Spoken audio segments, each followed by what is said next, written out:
четвртиот поред христијански филозофски форум, овој пат на темата еон или век,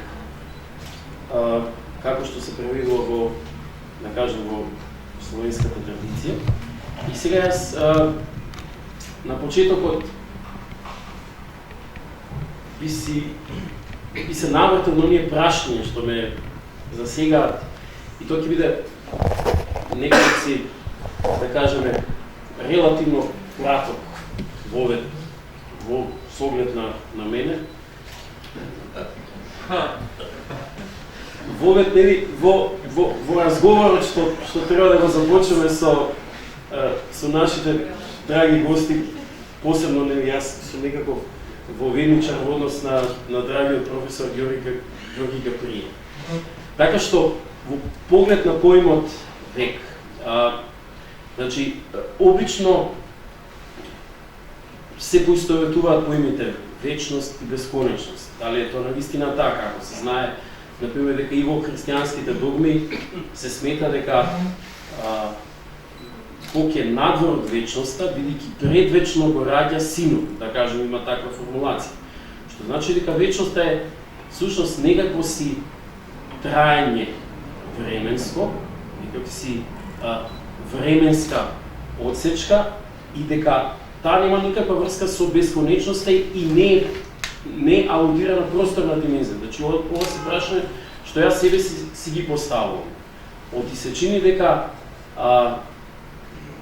временското траење ја отвара историјата за некаков си настан. Се чини дека настанот на светот е дел од историјата на Бог. Значи, не во нас смисла дека на Бог дека би му било потребна историјата за тој да се менува, не ова хегелианизам. Туку едноставно настанот на средбата со човечките суштества се случува во некакво си време, тоест во вековите на вековите, во некакви си еони. И отаму се чини дека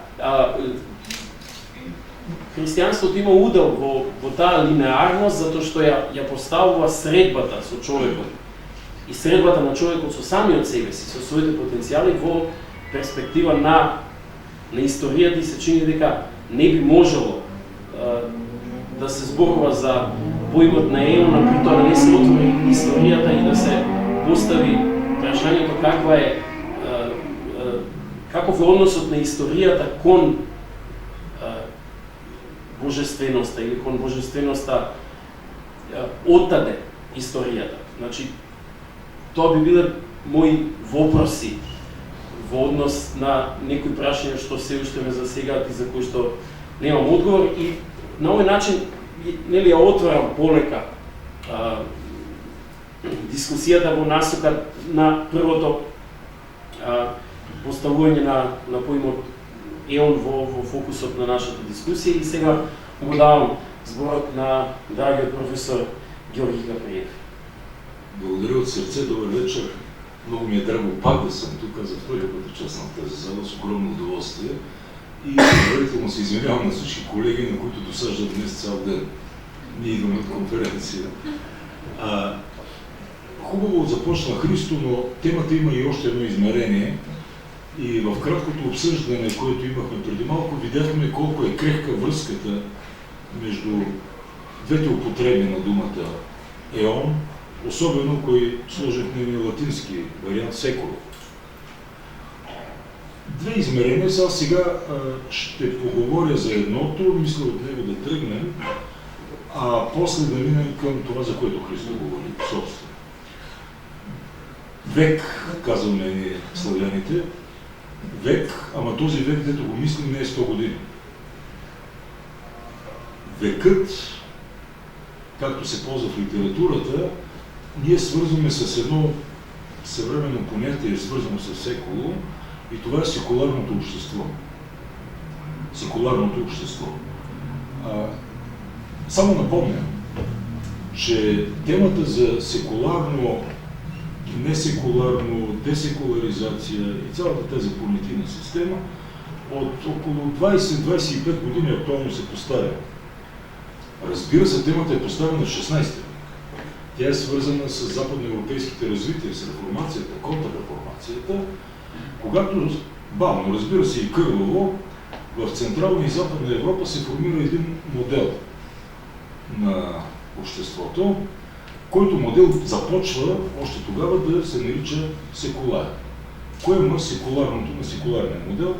Аз предлагам да поговорим за това, защото казвам веднага. За мен секуларното общество е едно голямо достояние на европейската култура. Едно много високо достояние на европейската култура. Какво аз имам предвид? Банално, секуларното се свързва с отделянето на църква от държава. Което означава църквата да бъде така любезна, да не се опитва да се качва на главата на държавата, държавата от своя страна да бъде така любезна да прави същото по отношение на църквата. Това е наистина сериозно достояние. Факт е, че този тип развитие е характерно за Европа. Както показа Питър Бъргър в едно свое съчинение от вече доста години, така наречената десекуларизация, това е наистина феномен, който не засяга нито Америка, нито Азия и в някакъв смисъл не е и Африка, там където европейска култура не е станала норма. Казах достояние, но това достояние се беше отишло доста далеч. Имам предвид факта, че религиозното, и аз нямам предвид само християнството в случая, но религиозното изобщо се мисли от 18 век, от времето на просвещението, се мисли като нещо частно, интимно, част от моя интимен живот. Аз отивам в храма, вратите са добре затворени и ние интимно вършим своето богослужение. После се прибирам вкъщи и интимно изповядвам своята християнска принадлежност. Но нямам право да заявя някаква позиция социална, която следва от моята вяра, да я заявя в социалното пространство. Питър Бъргър забеляза първи, мисля, че нещата се обръщат в Европа. Той стана особено видно след 2001 година, 11 септември 2001 година. Пръв Хабермас проговори, и то един месец след атентата, проговори за това, че ако ние искаме да съхраним европейския корен на Европа, трябва да се намерят пътища на вярващите хора, да им се даде възможност да изразяват своите социални позиции от своята верска база, но те пък трябва да положат усилия да правят това на социално релевантен език.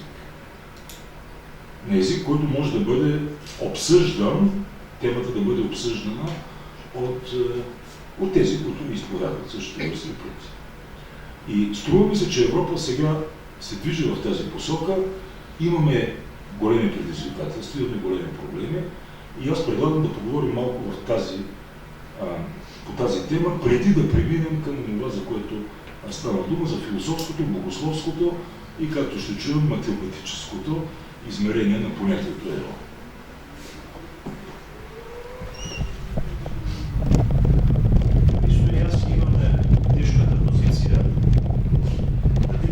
Времено и вобедничари, и участници на дискусията. И вообичаено доста успешно се справуваме и со едното и со другото, додавајќи содржини на веќе кажаното во рамките на дискусијата, она што јас сега нема да го направам, бидејќи предпочитам да имаме повеќе време од една страна за нашите гости, а од друга страна сметам дека понатаму ќе можеме да се вклучиме повеќе, така што зборот веднаш му го давам на нашиот почитуван гостин, професорот Владимир Петрушевски. Благодарам. Благодарам.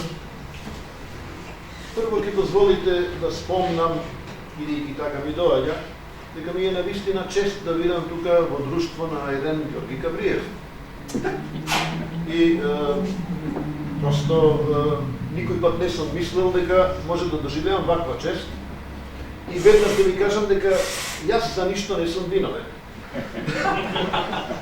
Виновен е мојот добар пријател, отец Милан, кој што само нему познати причини, добро, може би уште на некој друг, реши дека јас можам да бидам интересен соговорник. Тоа е сигурно точно, иако не сум сигурен која тема ја имаше тој во вид. Ама еве, темата е на маса и сега рицарски е да ја прифати човек. И јас ја прифатам. Она што кажа Ѓорги, предполагам дека немаме против да се обраќаме по име, бидејќи сите сме пријатели, се знаеме достатно време. Ми е мене потполно прифатливо како волет. И сега, кога станува збор за секуларизам, секуларна држава, одвоеност на црквата од државата, ние тука во Македонија имаме и некакво конкретно искуство, кое што некои луѓе ги прави среќни, јас за жал пак не сум во това число. Знам и зошто не сум. Ние имаме некакво вероучење во училиштата, тоа и не мора да биде лошо. Ние вчера ја загатнавме малку темата, не сум сигурен дека 9 годишна возраст е добра за да се почне со какво и да е вероучение. Уште помалку сум сигурен дека тоа треба да се почне со молитва или евентуално со песна. Ама сега ова ви го кажува еден хемичар кој што и не е експерт за областа за која што станува збор. Така што до тука еве оди мојата ограда. Може би јас не знам добро. Има некои други работи што јас ги знам пак прилично добро. Последниве 20 на години јас се занимавам со методика на наставата по хемија, тоа значи и педагогија некако. Кога да се почне со што? Многу важна работа. Ако вие ги давате содржините на децата, кога тие не се во состојба да ги разберат правилно, може би и не правите најдобро. Може би малку сте избрзали. Второ, ако ги давате содржините, се извинувам на зборот, во вид на индоктринација, а не на информација, тогаш пак не правите добро. Јас, например, би љубел мене да ми биде понудено дека постои вакво учење и вакво, и вакво, и вакво, и вакво сваќање на Господ. Па јас да разберам зашто станува вака глобално, па кога ќе бидам подготвен, ако бидам подготвен, да одберам што е она што ми се допаѓа. На 9 години тоа сигурно не можете да го правите. 16 години може би, или најмалку 15, пак би било возраст каде што ученикот би можел и некаков однос да воспостави со тоа. И еве кога станува збор за секуларизам, за секуларна држава, за одвоеност на црквата од државата, кај мене се наметнуваат овие дилеми, дека ние прво сме истрчале премногу рано и второ не сме го направиле тоа онака како што јас мислам дека е добро. Уште малку ви пред да направите вака почитувано оче, тоа ми е сигналот дека сум забегал во глупост. Значи, сакам да кажам дека заради она методика на хемијата која што има повеќе од допирни точки со педагогијата, јас мислам дека разбирам дека не сме на добар пат ако ние им дозволуваме на децата да одберат сакаат ли да слушаат за христијанство или да слушаат за ислам или да слушаат за историја на религиите која што никаде не се спроведува онака како што е предвидено. Секој пат тоа малку се злоупотребува на сметка на ова првото. Знаете, имаме доволно делби во нашата држава и во нашето општество. Ова е, предполагам со добри намери, уште една делба. Нешто што не ни е потребно. Сега очи слободно. Направете ги. Така да се подзагрее. Кратко само би го земал зборот, го спомнавте пењето, знаете кој пее зловеност, така што со силата на аргументите ме будилат. Во секој случај, и не би се задржува многу на оваа тема, она што сметам дека е многу важно е да се остави простор за дискусија по овие прашања. Јас имам став кој што не е многу модерен и особено не е постмодерен тука. Сметам дека вистината со аргументација може да се постигне. и дека може да се најде соодветно вистинито решение, доколку тоа е на некој начин, на секој начин, слободно, од претходни убедувања и просто се расудува што е соодветно од една перспектива, од друга од педагошка, или од сите можни перспективи од кои што може тоа да се согледа. Сега, јас би реферирал кон кажувањето на професорот Каприев. Нешто што сметам дека би било интересно и би сакал да го слушам неговото мислење во однос на тоа прашање. Имам едно многу интересно тврдење од познатиот православен теолог на 20 век, отец Александар Шменга. Голем име. Човек кој има пишувано, и тоа не на едно место, дека христијанството е над религијата и секуларизмот. Сега не е важно јас како го интерпретирам, јас како го разбирам тоа, ме интересира вашето мислење во светлината на ова кажување. Значи имаме секуларизам од една страна, религија од друга страна и христијанство кое што не се идентификува очигледно ниту безостаточно со едното, ниту безостаточно со другото. Какво е тоа христијанство? Аз се покажа, че няма да става, но в тази посока нещо искам да кажа. Съгласявам се. Но не знам дали прекусна. Сега, за вероучението съвсем накратко. Ние в България имаме сходен проблем. За сега вероучението е както трябва, т.е. избираемо, факултативно. Мисля, че нашите свещеници се опитват, искайки да го направят задължително, прехвърлят своята работа на главата на учителите. Защото има такова нещо като неделно училище към храма, ама някой трябва да го ръководи това училище. Проблемът за мен не е толкова вероучението, проблема е когато имаме пресни примери, се опитва от фундаменталистки и религиозни позиции да се правят корекции на съвременната наука. Тогава става сериозен проблем. Сега да се върне точно. Аз как го разбирам? Това, което той каза. Аз го разбирам така. Ние говорим за Европа. Все едно, че знаем какво е Европа. Но ние всъщност рядко си даваме сметка, че Европа не бидейки континент от географския смисъл, и не бидейки икономическа структура или финансова структура, когато говорим за нея като за едно от Сицилия до Норвегия,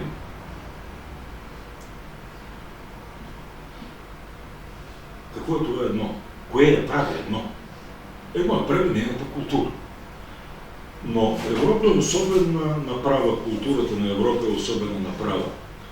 Тя живее от разнообразието си, тя живее от локалните особености, от уникалните си характеристики, които влизат в диалог. И ако ние седнем чрез описание да вървим към представянето на тази култура, няма да ни стигне живота да го опишем. Но тази култура има някакви общи знаменатели, някакви общи положения, които са валидни за всеки от нас, мислещ, независимо каква вяра изповядва, дали изповядва вяра религиозна и така. Ние изповядваме, че жената е човек, наравно с мъжа. Колкото мъжа, толкова жена. Това е християнство. Това не е антично. Античността мисли съвсем по друг начин за жената. Ние мислим, че света, космоса има начало. Големия взрив, или както искате така го наречете. Това също не е антично. Ние мислим, и дори астрофизиците мислят като нас, всички, че този свят има някакъв край. Ще има някакъв край. Някога. Този, както сега го познава. Една от теориите го твърди. Това също е християнство. Че този, така сега, еон няма да се повтори. Това също е християнство. Аз мога да продължа така много далеч. Искам да покажа, че в основата на европейското мислене има християнски позиции, които се изповядат от хора, които могат да се казват, ако искат, Карл Маркс. Защото ако помислите за историческия модела за история, на историческия материализъм или на Карл Маркс, вие ще видите, че в една секуларна форма той изказва същото, което аз до сега представя. Действително, да се върнем на Шменга, аз мисля, че християнството е влязло в костния мозък на европейската структура и ние изповядваме или не изповядваме тази религия, ние се съобразяваме базисно с тези общи положения. Това мога да го кажа през цялата история на философията и науката на секуларна Европа. И само за да завърша, преди да почнеш да ръкомахаш,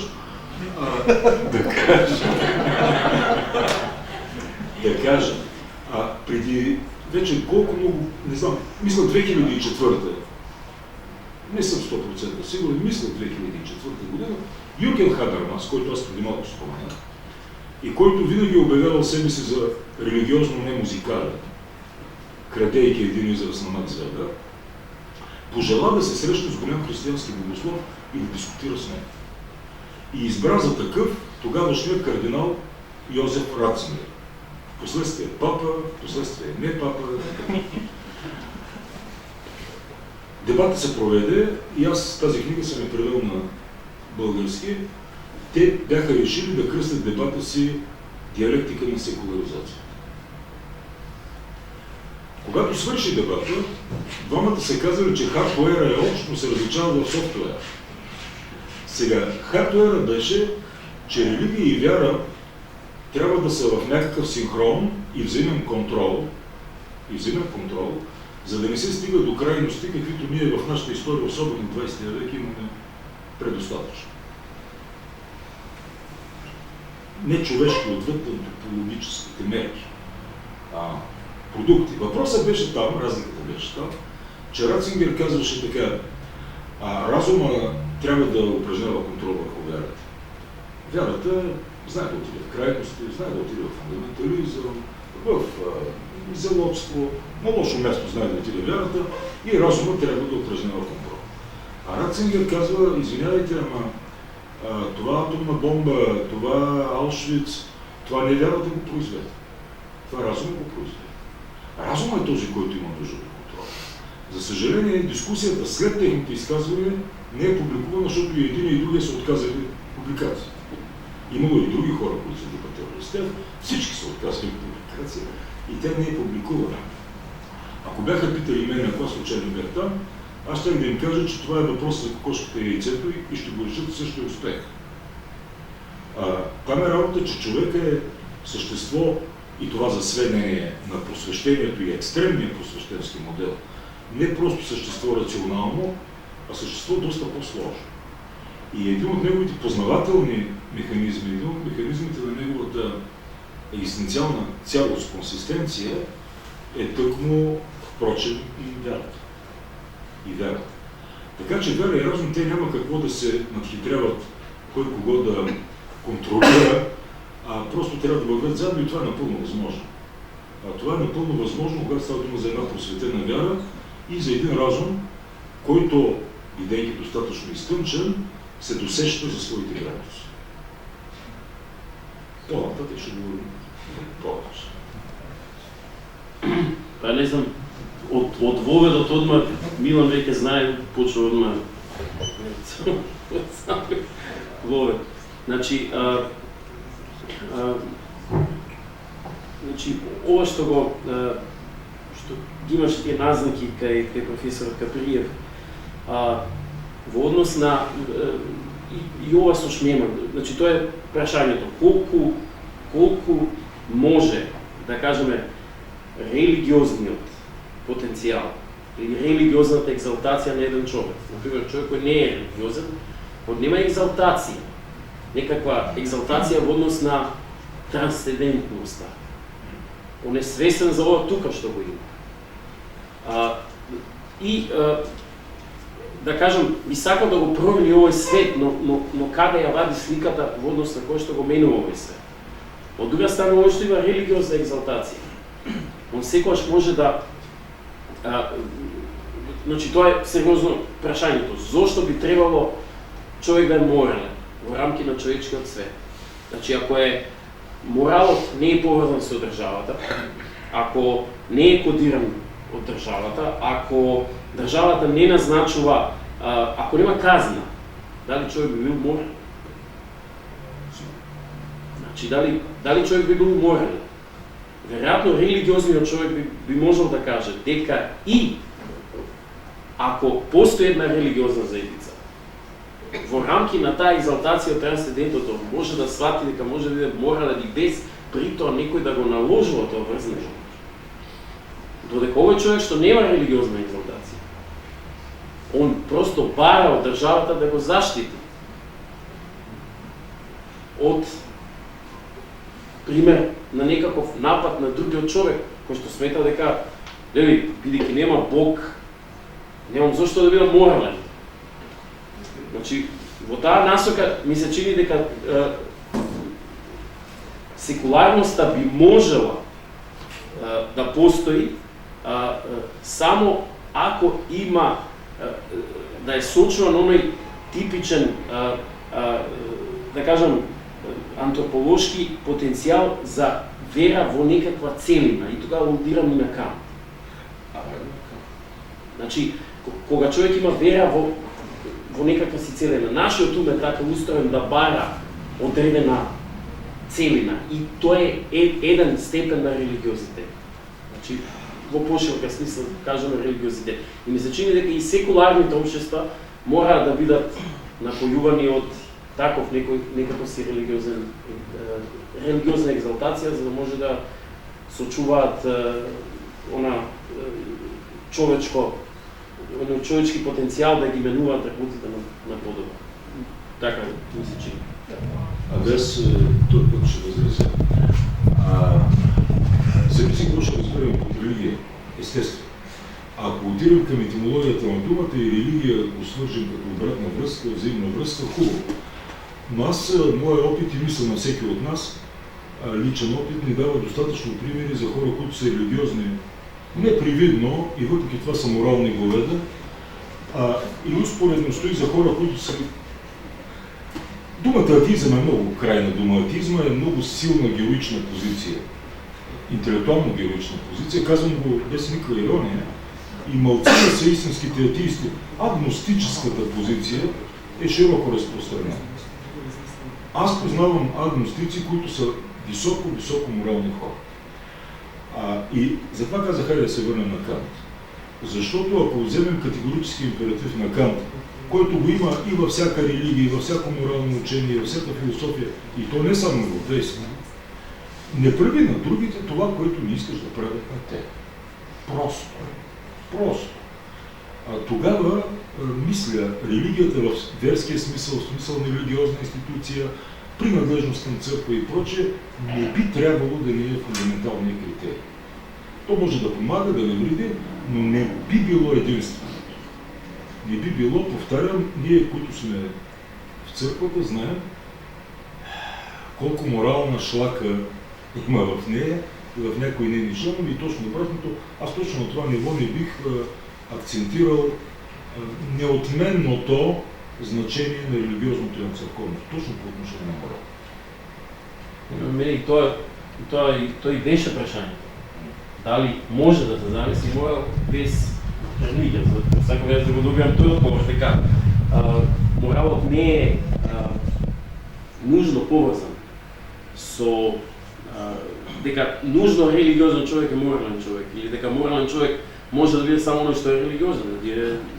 Още Христос показва и казва, че не е. Така. Само мало подпрашање. Јас, колку што слушнав, кажа дека на секуларниот човек потреба закон, додека на религиозно што му? Значи... Зошто прашувам? Затоа што ако на религиозниот човек не му треба закон, тогаш старозаветниот народ Божие не бил религиозен народ. Затоа што првите 5 книги од Библијата се закон од почетокот. Така, да. Па не. Па да, веројатно на христијаните не би требало да има потреба закон, затоа што има целината на вистината во целина објавена. Значи би но тоа не значи дека не би човек можел да биде во искушение да прави зло. Во христијанството имаш еден следен чекор. А тоа е чекорот на личната одговорност, нешто што е типично за христијанската култура и нешто на што современата европска култура се надобразува. се нагласува тој момент. Имаш кои се најголемите заповеди, дали една, дали друга, дали трета, не, две се најголемите заповеди, возлюби го Бога, возлюби го ближни. Од нив расудувај понатаму. И сите останати заповеди се всушност сублимат, овие две се сублимат на сите останати. Значи, прашањето е дали може, базирано на овие две заповеди, ако човек ги усвои, да бидат апсолутна, да кажеме, действено начало, именно дали може да направи зло и во тој случај дали има потреба неговата заедница, наместо да ја креира како онтолошки настан на љубовта, да има потреба да дозволи нешто што е потполно трансцендентно на таа заедница, именно било каква политичка инстанца, на некако си секуларен, световен закон, да ја организира таа заедница. Тоа е прашањето. Треба да видиме историјата на црквата и ќе го најдеме многу брзо одговор. Да. Благодарам, се уште не заспав. Таман се подготвив да го прогласам Ристо за еден дискриминатор, но Ристо ми покажа со своето дополнение по речта на Ѓорги дека сепак малку така, провокативно го поставил прашањето. Еве, јас нема да го кажам она што помислам. Но, ќе се правам дека не го разбрав Ристо, за да одговорам на прашањето. Религиозна екзалтираност. Предполагам дека постои, дека може навистина да инспирира и да победе и да си почувствувам некојаш нерелигиозна екзалтираност.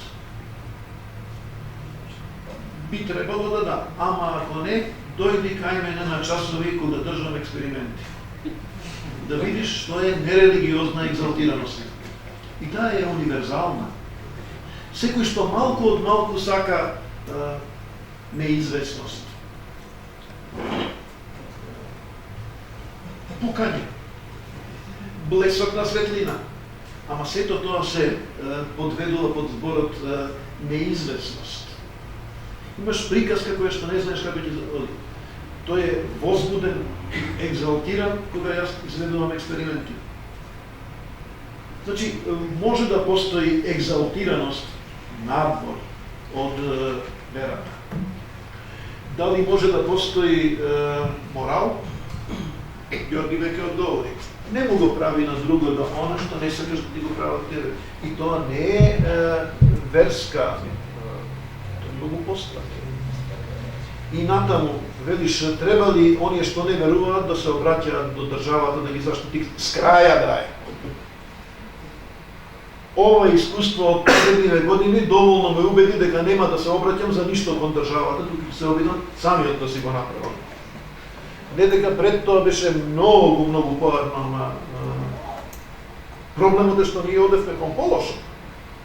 Тоа е она што мене ме секира. Ама ова е тема за некоја друга сеанса, не за ова.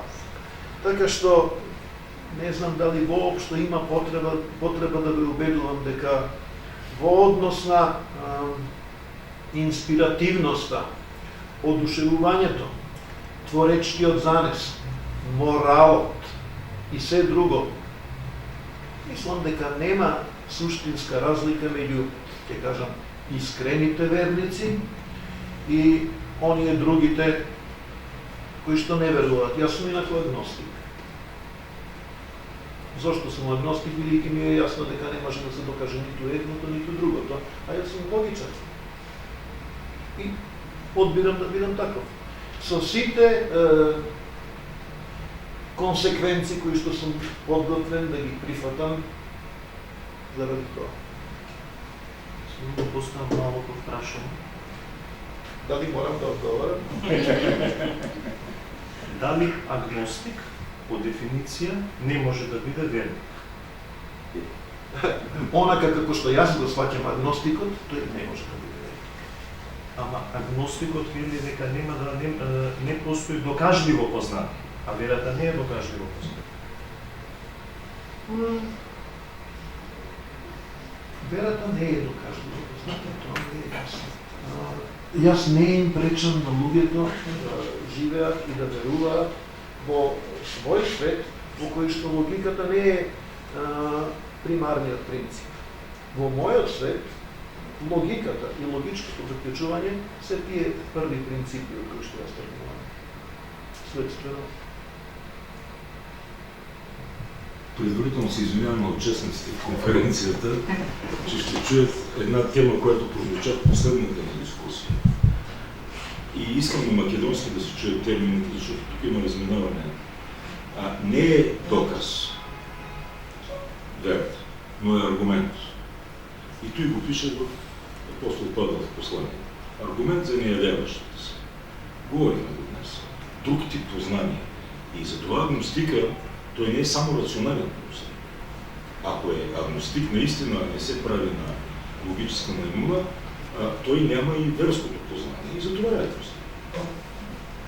Но мен ми се иска, ако не възразявате, разбира се, пробягвайки през тази тема, да отидем малко и към темата, с която Христо анонсира разговора, и даже ние в началото си мислихме, че за нея ще говорим. Виж колко време за друго говорим. За понятието еон в неговия, пак ще кажа, философско, богословско и математически неизбежно смисъл. И за да направя анонс, след това да кажа, че първо само нещо не съм съгласен от това, което каза. Това е понятието вечност. Понятието вечност, когато се мисли през някой си платонически модел, тогава то може да се свърже с това, което ти говориш, с траене, неподвижност, покой и така.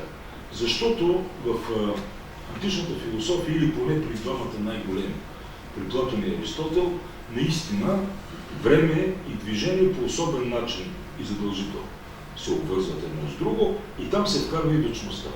Платон казва, че времето е подвижен образ на вечността. Християнските мислители, откакто ги има, т.е. от IV век, откакто са заявени християнски мислители, започва голямата християнска спекулация, отказват да описват или да мислят вечността през количествени, темпорални и подобни критерии. Християнските мислители по забележителен начин, без да се наговарят един с друг, описват вечността през екзистенциали, през екзистенциални категории. Аз ще дам дефиницията на Богоси, която мисля и православните биха с най-голямо удоволствие приели. Той казва, че вечността е... Сега ще кажа думата едновременно, но той там използва статин. Там няма време в думата. Съвършеното и пълно притежание на блажения живот. Няма време, няма движение, няма нищо. Тъкмо отлепейки се, въобще отлепейки проблема за вечността, от проблема за времето, движението и прочее, те отиват да търсят и други теми. И те имат сериозни философски проблеми. При Августин го има, при Максим, при колко го няма. Проблемът е следния. Когато Аристотел прави своята философия, Аристотел отрича актуалната безкрайност, той говори само за потенциална безкрайност, безкрайност N+1, всичко друго той смята за митови и легенди. Той се занимава с нещата, които ние бихме нарекли край. И там Аристотеловата логика работи чудесно. Добре, ама и в крайното, ние ще кажем, добре, Бог е безкрайно, той е вечността, той няма отношение към нашия проблем. Добре, за сега нека да има отношение. Обаче ние имаме поне два феномена, които са хем са в творението, хем не са баш в него. И това са, казано на схоластически език, интелигибелните природи, казано на обикновен език ангелските природи и душата. Сътворени. Едното и другото. Но траещи, да го кажем, във вечността. Или къде? Айде да кажем сега безкрай. Самия свят, веднъж сътворен, има обещание за неговия финал, за който ние въобще не знаем как ще изглежда и какво ще прилича и кога ще дойде. Но самият този свят, погледнат отвътре, също бихме могли да го наречем какъв. Нали? Да, сътворен, добре, разбрахме се, голям език. Но после какво прави? Пак безкрай. И заставяйки пред тези именно проблеми, християнските мислители въвеждат понятието еон, което аз бих пообсъдил, но преди това искам да дам думата на Владо да вкара, ако иска да бъде отговорите.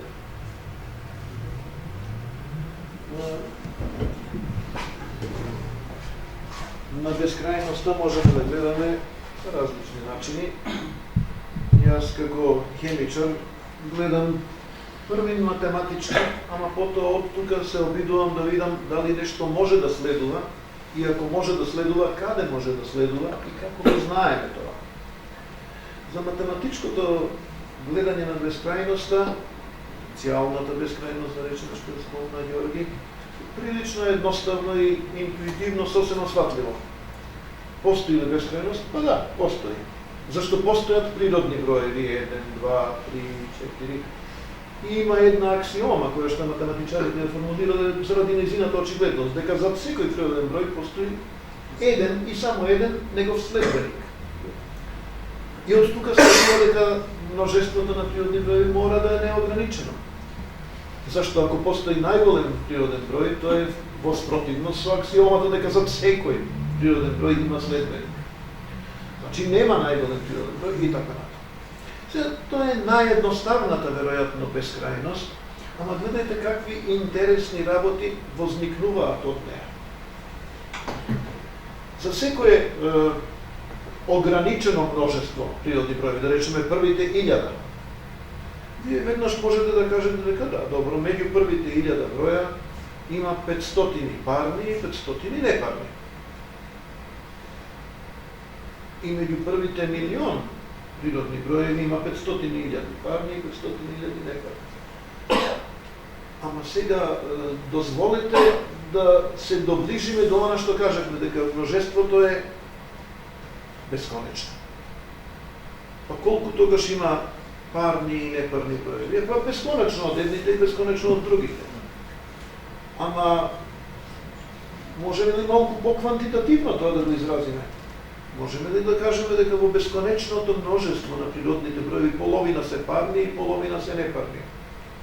Тоа е многу логична и прифатлива, логична и прифатлива идеја, ама има проблем со неа, знаете. Проблемот се вика избројливост. Секое конечно множество од елементи може да биде изброено. 1, 2, 3, ќе ги избројам сите. И множеството на парни броеви е избројливо. Тоа значи можам да ги избројам 2, 4, 6, 8. И значи да воспоставам кореспонденција помеѓу множеството на природни броеви и едно негово подмножество. Ама знаете што е проблемот? Од тука следува дека двете се еднакви. Има исто толку парни броеви, колку што има природни броеви, оти можам да воспоставам обратно еднозначно соодветство, тоа се вика биекција кај професионалните математичари. Можам да ги избројам. Сега тоа малку се спротивставува на првичната интуитивна хипотеза дека тие се на рамни части или најмногу за еден е разликата. Не е така. Не може да се оперира со бесконечностите на еднаков начин како и со конечните величини. Тоа е првата последица од ова строго теориска, абстрактна и релативно едноставна кратка математичка анализа на множеството на природни броеви. И сега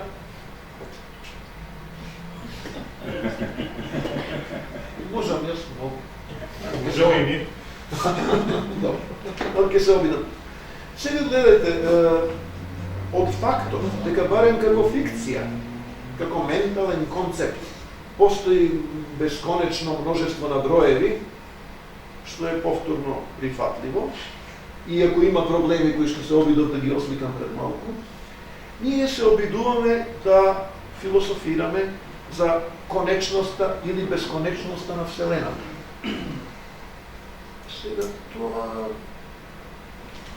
Што и да кажете ќе сгрешите? Експериментите сугерираат дека Вселената е конечна. И се наметнува веднаш прашање, ако е конечна, што има зад неа?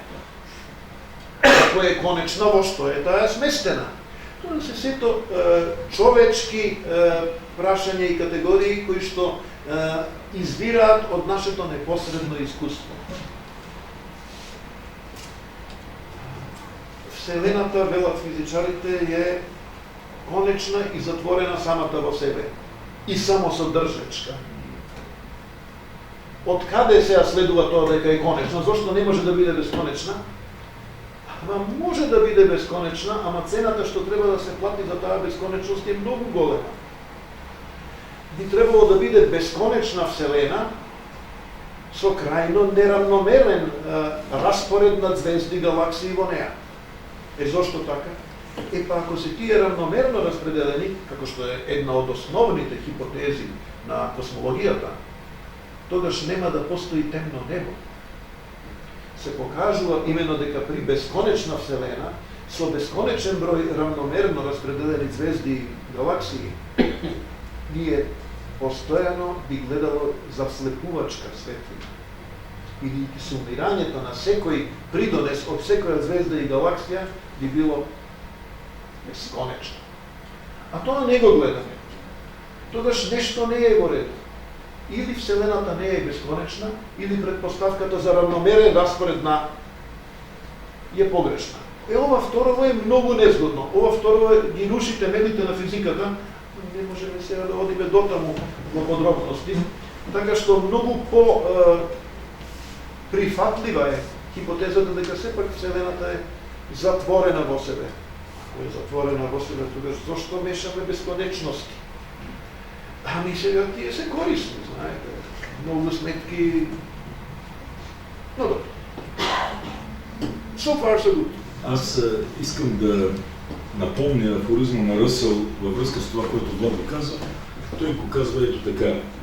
Парадокса на безкрайността се състои в той, че главите на безкрайното количество говеда не са 4 пъти по-малко от броя на краката.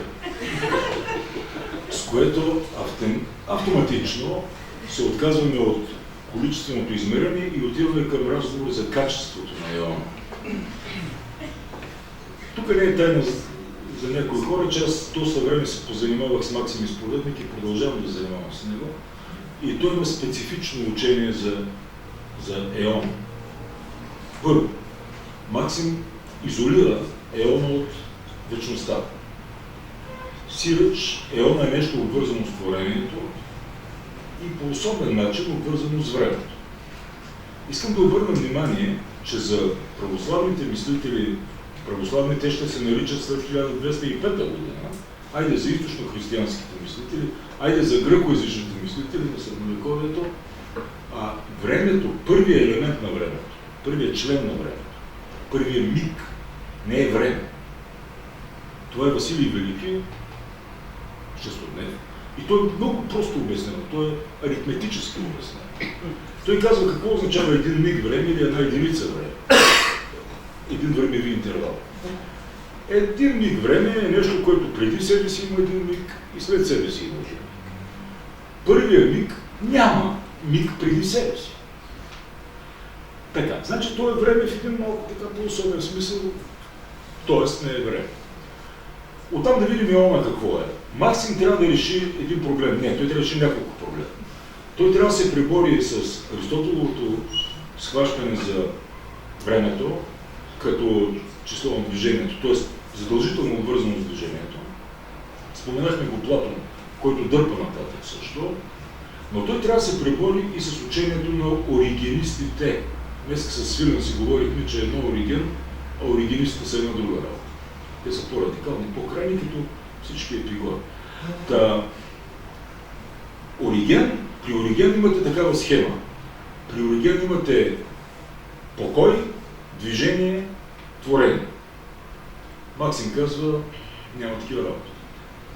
Тъкмо обратно идва работа. Творение, творението е свързано с движението и някъде, не знам кога, всъщност наистина не знам, защото и няма такова нещо, се стига до покой. Никой от тях не говори за пълен покой. Те говорят за вечно подвижен покой. Така, сега, еона, за какво му трябва на Максим? Как го въвежда той? Еона не е единица време. Няма такава единица време. Но еона е някаква цялост на времето. Каква цялост? Това е цялостта на времето, в което няма движение в смисъла на движението, изменение в физическия смисъл на думата, но има събитие. Еона е историческо време, което не е свързано, повтарям още веднъж, ни с механично, ни с химично изменение задължително.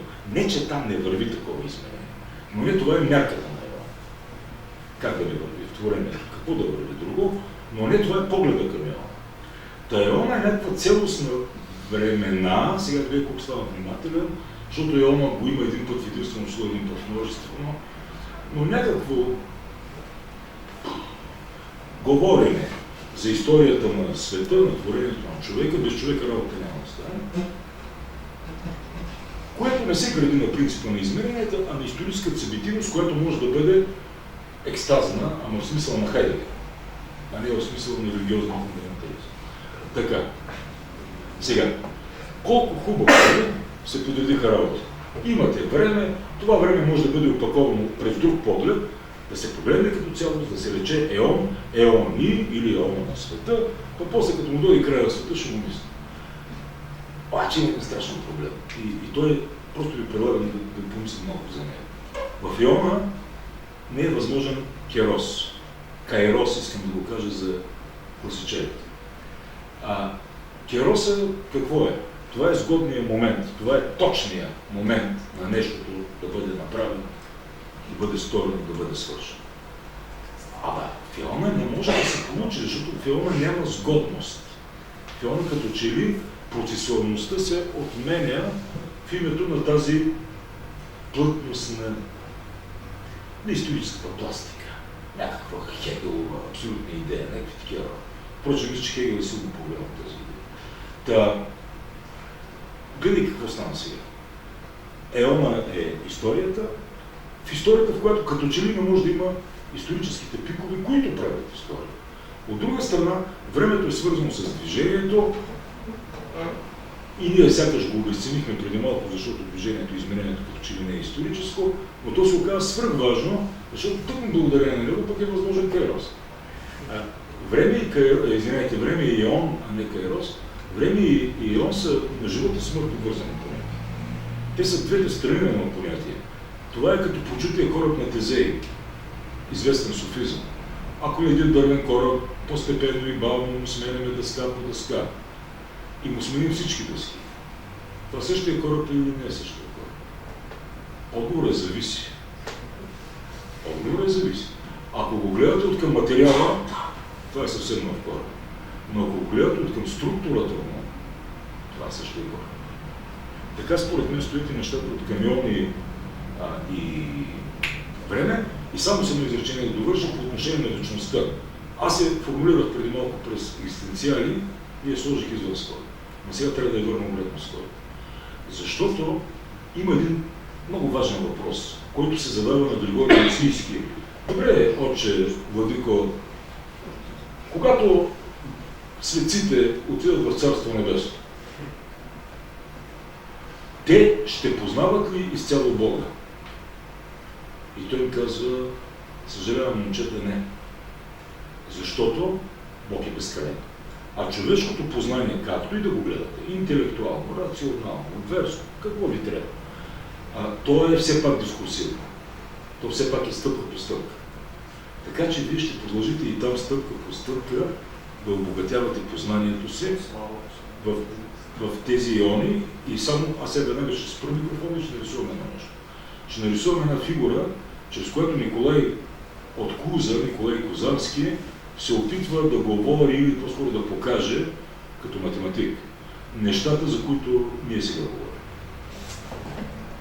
Става дума за следната, за безкрайен триъгълник. Той въвежда фигурата безкрайен многоъгълник, който естествено редуцира до триъгълник, като не е просто многоъгълна фигура. Ще нарисувам. Значи, вижте какво става. Той казва, ето е връзката крайно-безкрайно, в смисъл, в който аз се опитвам да говоря за еон и за време. Да вземем един триъгълник, ето един триъгълник, казвам, че нищо не прилича, да приемете, че е триъгълник. Ако ние теглям, тук аз продължим направих правоъгъл, ако ние теглям катетър, разбира се, този ъгъл ще става все по-малък. Ако ние го изтеглим до безкрайност, детета, какво ще имаме? Една права. Ще имаме една права. Тези страни ще съвпаднат с тази, но това може да стане само от безкрайността. Сега питаме, това права ли или триъгълник? Изключително глупа въпрос. Това е и права, и триъгълник. Само че триъгълник безкрайност. Така че, това е едно обяснение от 15 век. Така че нещата са вързани, но ако ние не ги мислим по този начин, мислим постно за времето си. Ние мислим за времето си секунда и секунда и секунда и секунда. Това е наистина лоша безкрайност, да цитирам Хегел, той така нарича, лоша безкрайност, и тая безкрайност е консуматорската безкрайност. А другата, плътната безкрайност, тя не е пак безкрайност. Плътният еон имаме тогава, когато се откажем от тази стъпка и после тези две работи да ги гледам като едно и също. A minor amendment. Кога ќе го изтегнеме тоа теме во безкрајност, нема да добиеме една права, туку ќе добиеме бесконечен правоаголник. Бидејќи она другата се исправа. Исправа се. Така, од вака, и кога онаа точка оди во бесконечност, и ово оди во бесконечност. Со плавиот маркер што да се знае. Две паралелни линии. Две паралелни линии, односно бесконечен без правоаголник во бесконечност. Или триаголник што се зва. Ама се поклопени како. Ама не се од ова ќе се добие ова. А ти виж, че не виждам. И таму некаде во бесконечност овие две ќе се споредат. Много едноставно. Има еден проблем во дискусија за бесконечност. Димензиите. След изборите за ништо. 3 димензија, 4 димензии, 5 димензии. Ама може да разбирате. буквално го сваќаме ова. Ами за димензиите Да, тоа што е во тридимензионален свет бесконечно, може да биде во четвртодимензионален свет конечно. Закривен. Така да, тоа е многу битна работа и за Вселената. Вие димензионирате Вселената како тридимензионален свет, ама ние немаме представа дали е тридимензионален, 4-димензионален, 5-димензионален, 6-димензионален. Она што ние го знаеме е 3,5-димензионална проекција. 3 димензии времето како пола димензија. И врз тоа расудуваме. Тоа што вие го кажавте исто, суфистите во исламот, тие исто такво гледиште имат за Бог и немаат сознание, немаат представа за работите. Че ние не можем, што ако светот е 10-димензионален, што ако има паралелни светови, каков е универзумот тогаш? Јас сега ќе отворам една, до кај стигнавме до 6-та, значи 7-ма димензија. И тоа е една фантастична книга од бугарски автор кој што се вика Ѓорги, но не се презива Кадрија, тук се презива Господинов. Преведен на македонски јазик, преводот е ретко добар. И малку ќе читам. Ќе читам од писмото, кое што главниот лик Кастор П, пред да почине, му го пишува на својот син. Види вака. Знаеш ли од каква материја е направена Вселената? Направена е од самотија. Тоа е материјата. А самотијата е материја што лета и се стреми да го исполни целото пространство околу себе. Дедо ми, твојот прадедо, живееше во домот што сам го имаше изградено, работеше во својата градина, а најоддалеченото место до каде што имаше стигнато беше шумата крај селото. И неговата самотија беше голема колку неговиот дом и градината. Тоа е за дедо. Самотијата на татко ми беше колку апартманот и градот во кој отиде да живее. Дедо ми велеше дека татко ми избегал во градот. Потоа јас избегав од градот во друга држава. А сега ти си избегал некаде во Вселената. Синот живее во Вселената, на друга планета, во едината. Вечерва си мислам, каква е твојата самотија? Дали ги има димензиите на Вселената? Дали е полесна и поразредена? Каква е незината собствена маса и како и влијае гравитацијата? Некогаш самотијата беше по-концентрирана и помална. Можеше да си ја припитомиш, да ја гадиш како мачка. сега веќе не можам да се справам со незините вселенски димензии. Нема да можам да довршам фракталната геометрија на самотијата, што ја започнав. Не можам да ја споредам, да ја определам. 3 точки затворници. Јас ова кога го читам, мене прво што ми текнува паќе Свети Максим, паќе Свети Максим и тоа конкретно есхатологијата. И сега ќе отидам во контекст на христијанската философија и само ќе спомнам 2-3 теми и ќе оставам понатаму на нашите гости.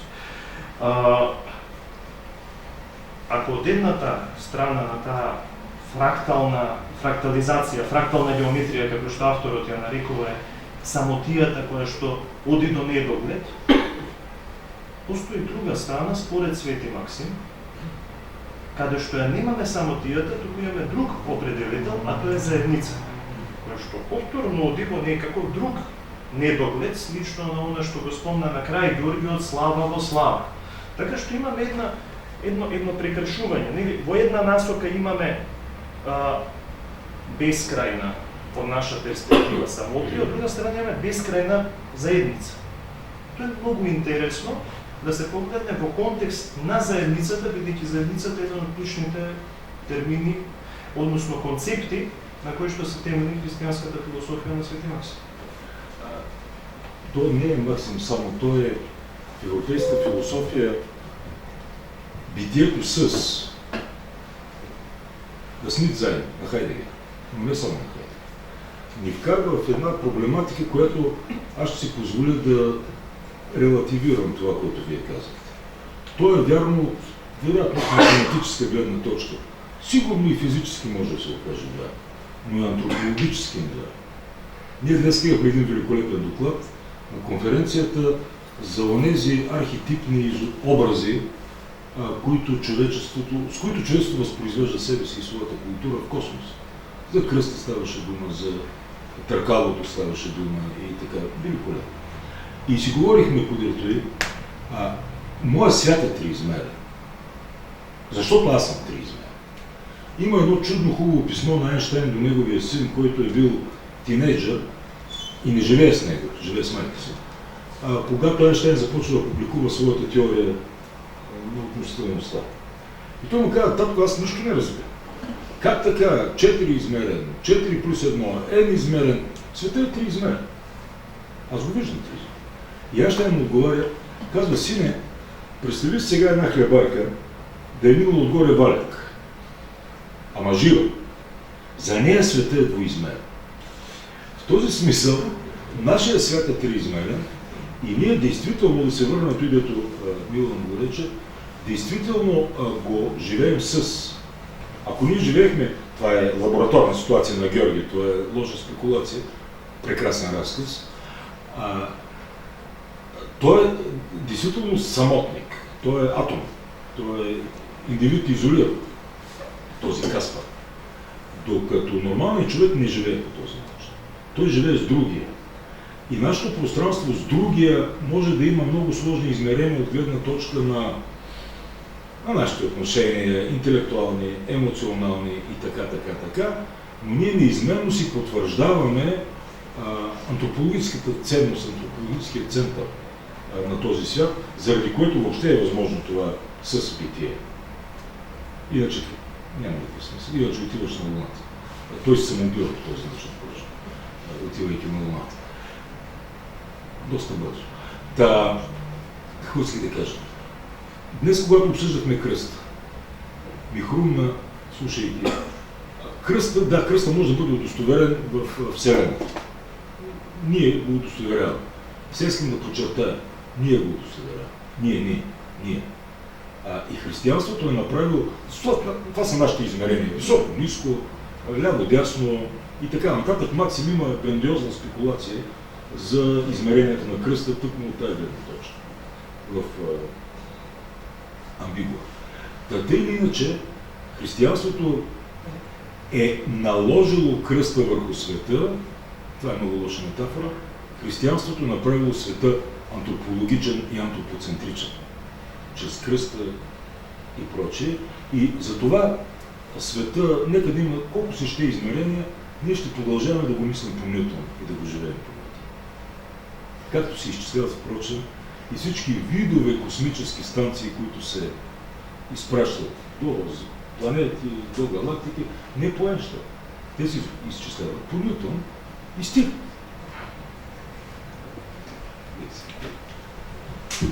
Јас може би ќе треба да се извинам, јас сум конкретно мислечки човек, па кога го цртавме ова, јас се закатанчив строго за примерот, предполагам дека Ѓорги имаше нешто сепак друго во вид, така што може би ние не се доразбравме некаде околу цртежот.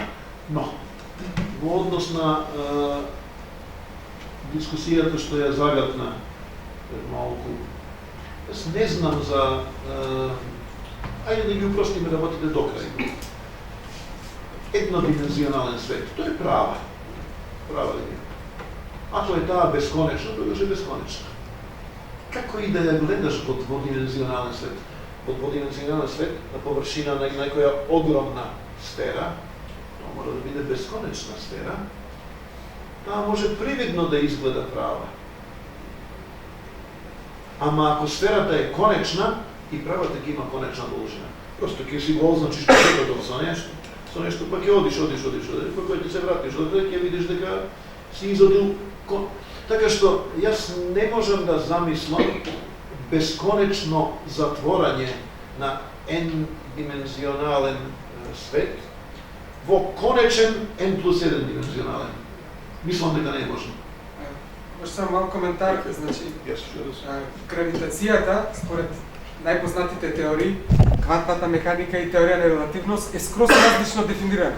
Според квантната механика, гравитацијата е една од 4 основни сили, која што ја носат некои си честички, гравиони и така натаму, за кои што немаме доказ. А според квантната механика, гравитацијата не е сила, туку е резултат на закривеноста на просторот. Земјата се врти околу Сонцето по права линија, ама е закривена заради тоа што е просторот закривен. Ме разбирате? Ние не можеме да го осетиме, како што вие рековте, закривеноста на просторот, ама тоа е реалноста.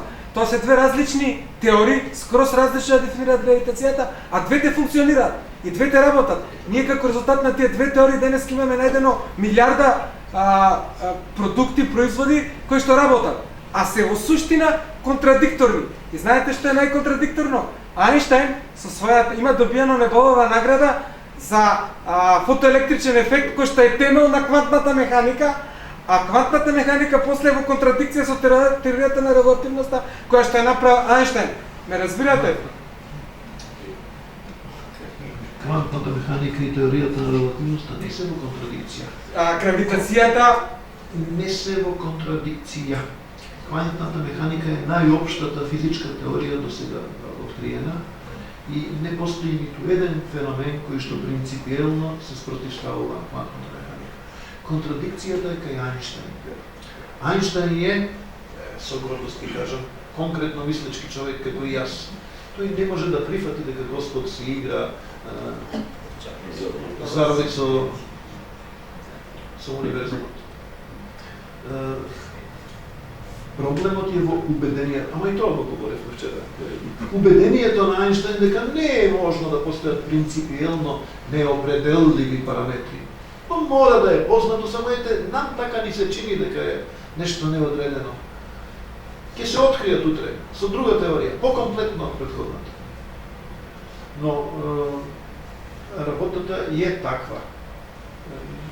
Гравитацијата има начин да се помири со квантната механика.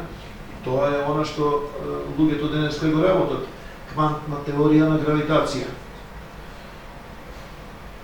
Ама од тука, повторно, не следува дека една бесконечна фигура во n-димензионален простор може да биде конечна во n+1 димензија. И, впрочем, двете теории, и на Ньютон, и на Ајнштајн, се совршено. Само што она на Ньютон важи како граничен случај на поопштата теорија на гравитација на Ајнштајн.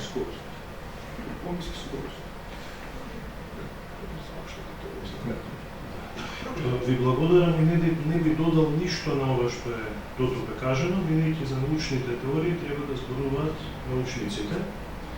Јас не би си дозволил нешто дополнително да кажам на оваа тема.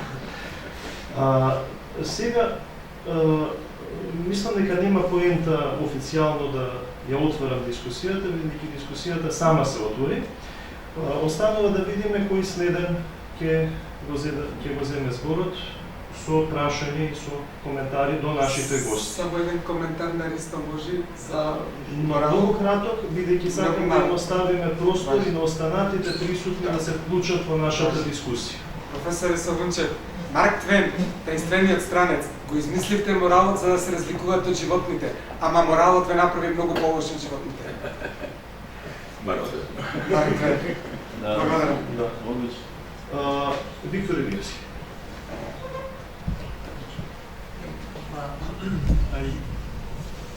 Јас сум за жал или за среќа, мислам дека нема потреба. Подобро е. Но добро ќе се најде ако работи. После тоа ќе треба да го превидиш, па нема да знаеш.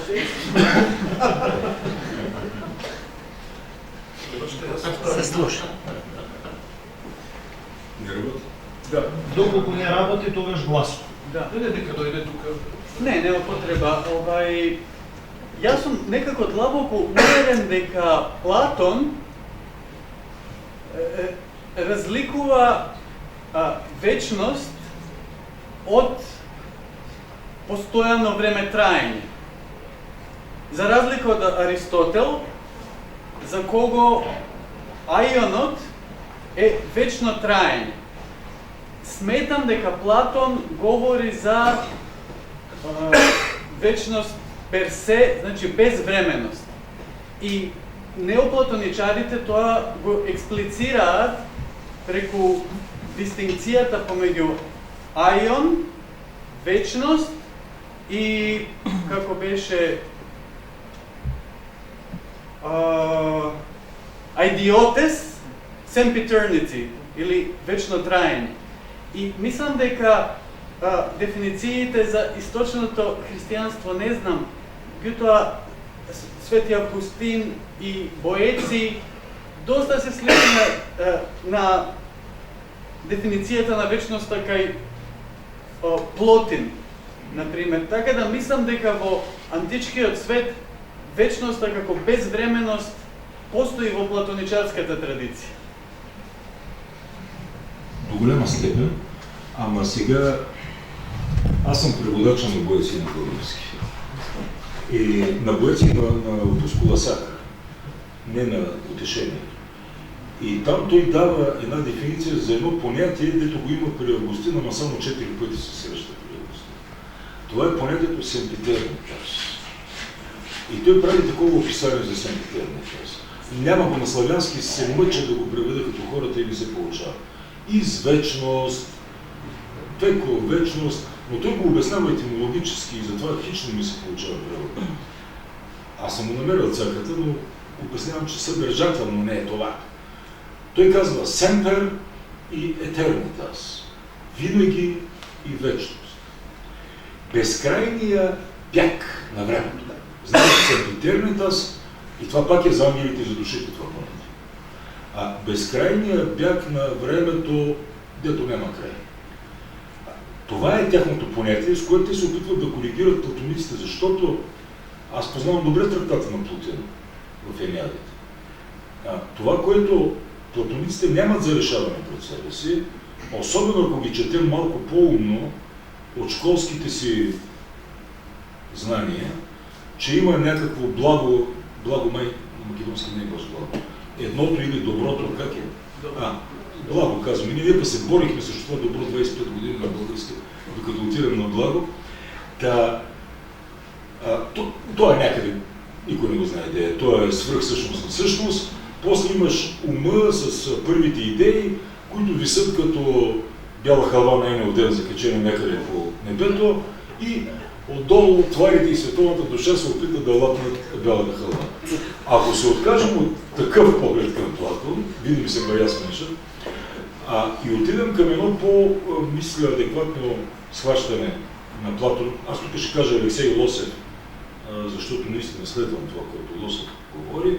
Скулптурната, идеята за скулптурата, за наличието на цялото във всичкото и в едното и в отделното, но като различни, днеска думата димензии много използвам, като различни битийни димензии на отделното нещо, тогава ще видим, че при Платон вечността няма как да не кореспондира с времето и да не е по същина генератор на времето. Дори ако приемете онзи смешния модел,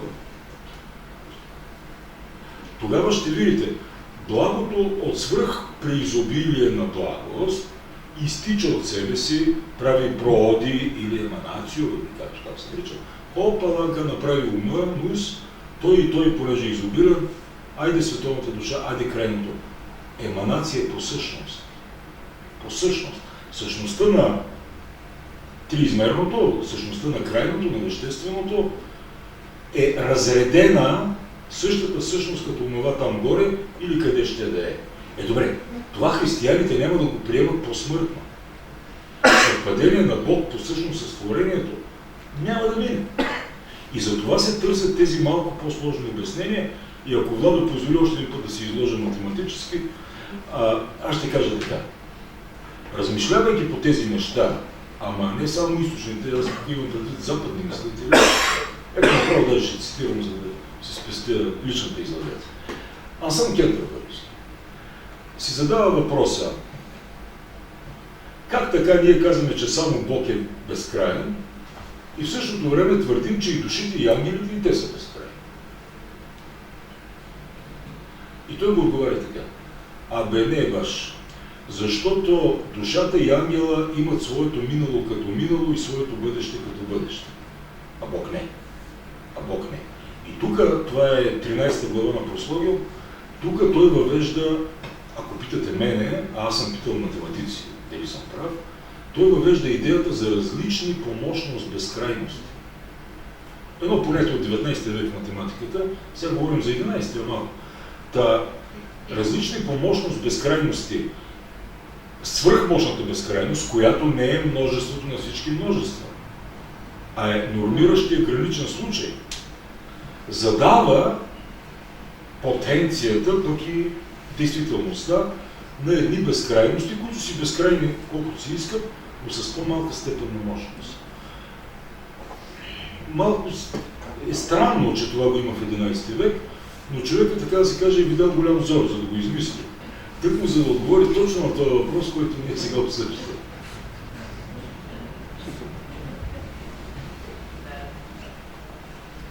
Понатамошни прашања и коментари. Таму имаме едно прашање. Стефан Цветановски.